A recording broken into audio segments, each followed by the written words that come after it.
all familiar with Eufloria and the fine quality that they offer you in their standard roses.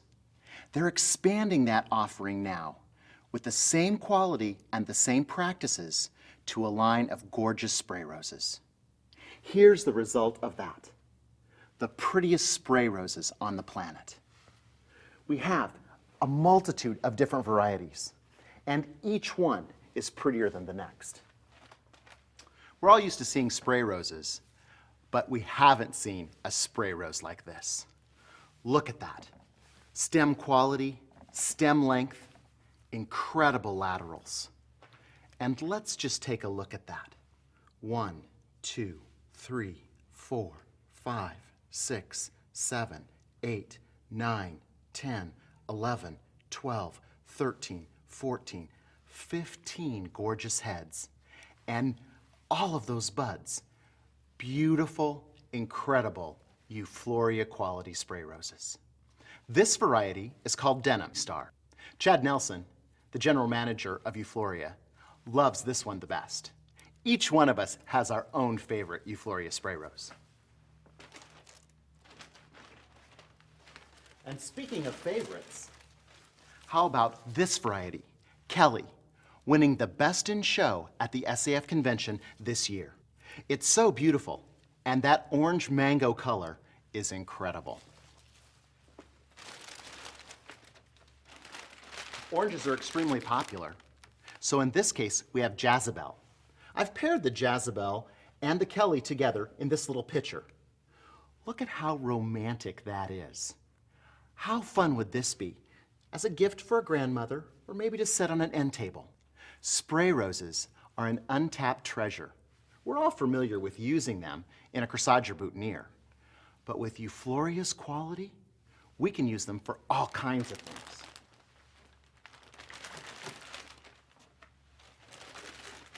The reds keep going. This one's Rubicon. Each rose individually looks like a full open rose. And that's the great part about Eufloria. With the quality and their ability to ship in water, you can receive roses that are this beautiful.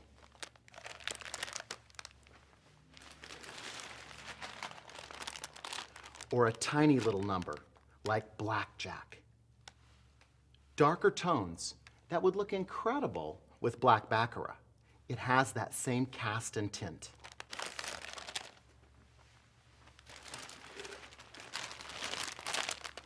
And what about this guy, Ruby Star? It's a miniature variety of ruby red, with the outside reverse that's a white and the inside of the deep red tones. This looks great as a boutonniere, as would all of the different varieties.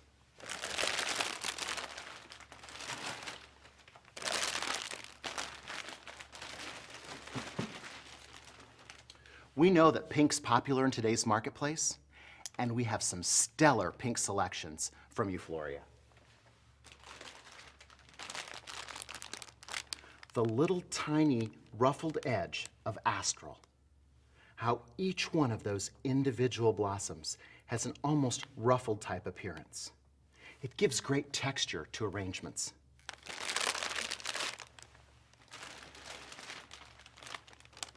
And here's Pink Dawn, again with the reverse tone. I created a little nosegay here with Pink Dawn. That's just a portion of this bunch. But how wonderful would this be for somebody to carry for prom, or maybe even a first communion or a sweet 16? It's perfect for that because it's so delicate.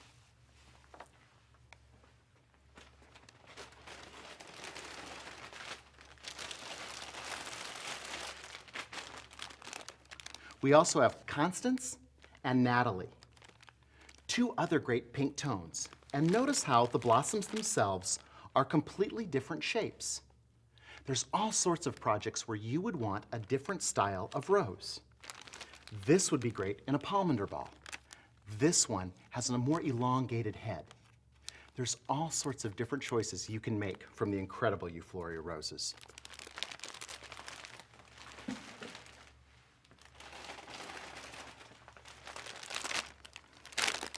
I have to admit that Crimson Glory really turns people's heads. I think they're really intrigued by the edge of that rose being a completely different color.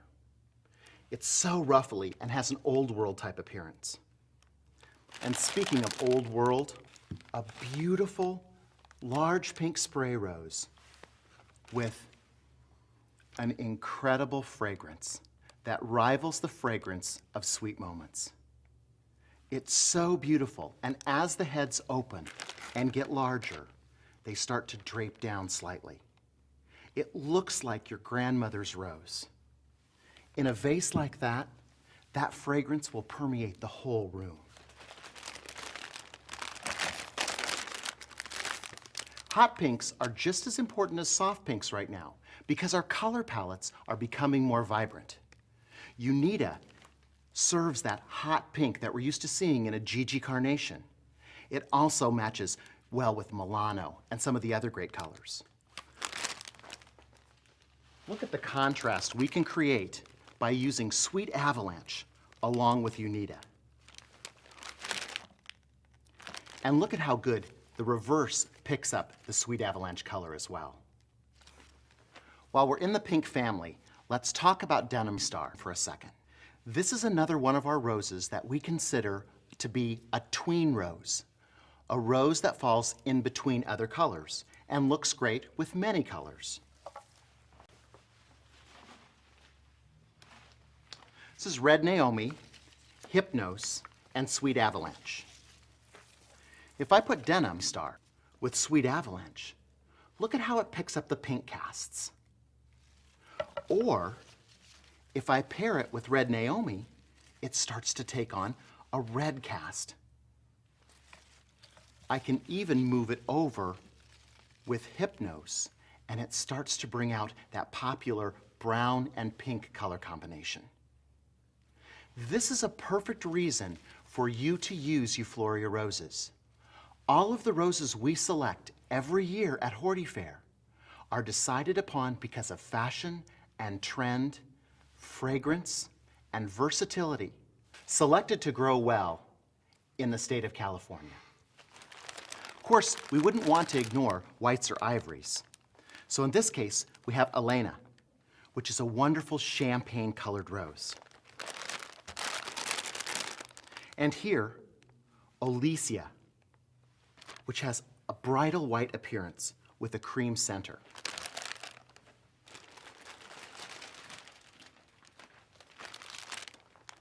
And Vivian, when this rose opens up, it's so beautiful and delicate and pure white.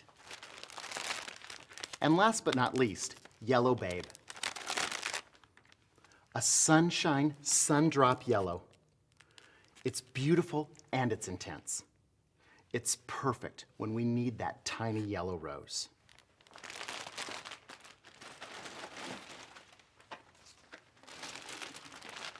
So today, we're going to create a Pomander ball for a wedding using Silver Bell. I like that there's a nice smoky cast to this pink. It looks great at Christmas time. It has that dusty, vintage cast. It almost is reminiscent of that old M word, mauve. But we're calling it Silver Bell. To create our Pomander ball, we'll be using an Artesia sphere. Selecting your Artesia sphere is important. If I want to create a sphere that's about this size, I wouldn't want to use a large sphere like this. I'm going to increase the size of the sphere nearly 2 inches by adding roses all the way around. This sphere would create a Pomander ball about this size. We want something that's a little smaller and delicate. And while I'm on that note, let's talk about a question I frequently get asked. What if we need a large-scale Pomander ball? Would you use a piece of Artesia like this? Generally, I wouldn't, because the weight of this sphere itself is so much when it's been soaked with water, about 17 pounds. Instead, I would use a styrofoam sphere and glue my roses to that using a cold adhesive. Something this large that might be suspended from a ceiling would be easier to hang because it would be light and easy to attach to. There's no reason for us to use that moisture in something like this if it's going to be suspended above a floor. If we were putting it in an arrangement where it had a water source and a good stable base, then Artesia would be the way to go. So that brings me to our JTV trick of the week. How do we attach a ribbon to a piece of foam that's round like this?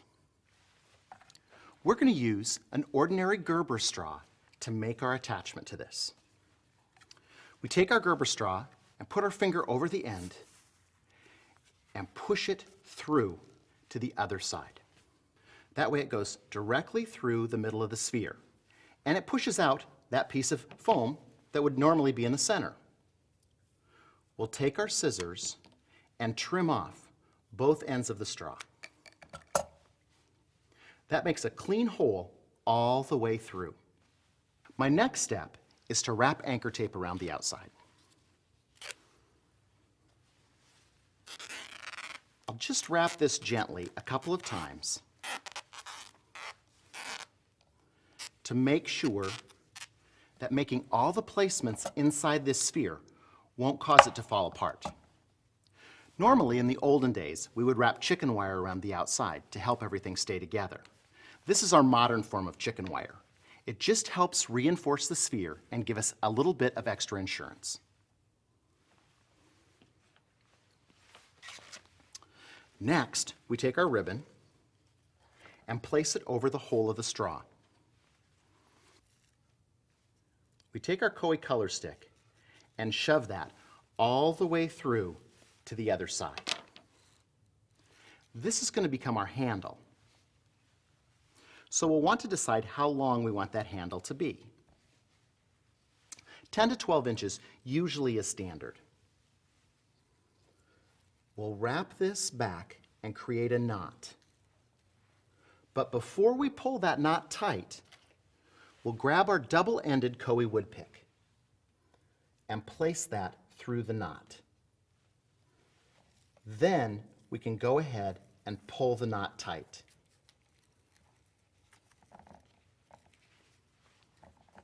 The Koi pick is going to prevent our ribbon from slipping back through the straw. Our next step is to do the exact same thing on the other side of the sphere. Placing our Koi pick over the straw and then tying the ribbon around the pick.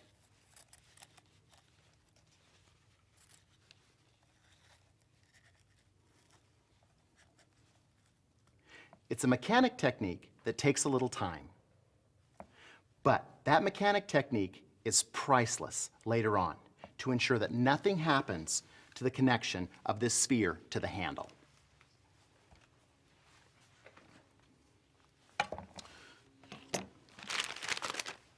We can trim off the ends of our Koi pick to conceal it inside the bouquet.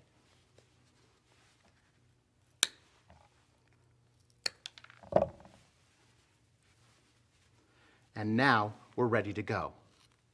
It's amazing because many times a Pomander ball will be carried by a little girl or a little boy.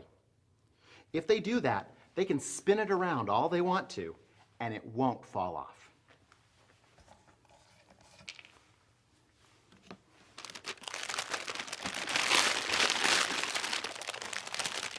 The next part's easy.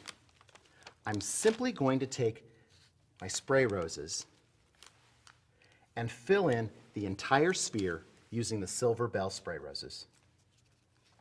You'll notice that I'm using buds and open blossoms in different stages to give more texture. You could select only open blossoms and it would be all very smooth and have that same look. I like it to have a little bit of interest for photography purposes. There. It's perfect. Completely shaped and all of those beautiful roses all together. Our final step for adornment on this is to add a bow. I just made a loopy bow using the same ribbon and tied it together with a piece of ribbon. I'll just stick that on the bottom and tie it into place using the two ribbons that I used to attach the Koi pick. Because this is wired ribbon, I'm able to shape these streamers.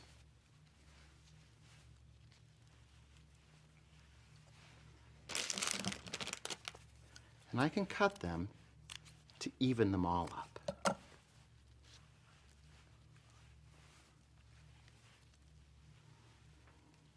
To make sure that my Eufloria roses last as long as they possibly can, I'll coat the entire Pomander ball with Crowning Glory. There, isn't it beautiful? The quality and the versatility of a spray rose allows us to be creative. The exquisite spray roses from Eufloria are unbelievable.